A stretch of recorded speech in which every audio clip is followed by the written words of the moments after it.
Hey guys, welcome back to this channel. In this video, I'll be showing you guys how you can add audio files into CapCut PC. There's kind of two ways to do so. Well, you can add audio from the audio section here. You can import your own by pressing the import section here. Or you can open up a file and then drag the audio into your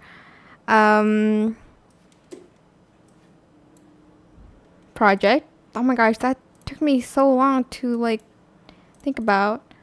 I don't think I have any audio files that I saved. Oh, I do actually.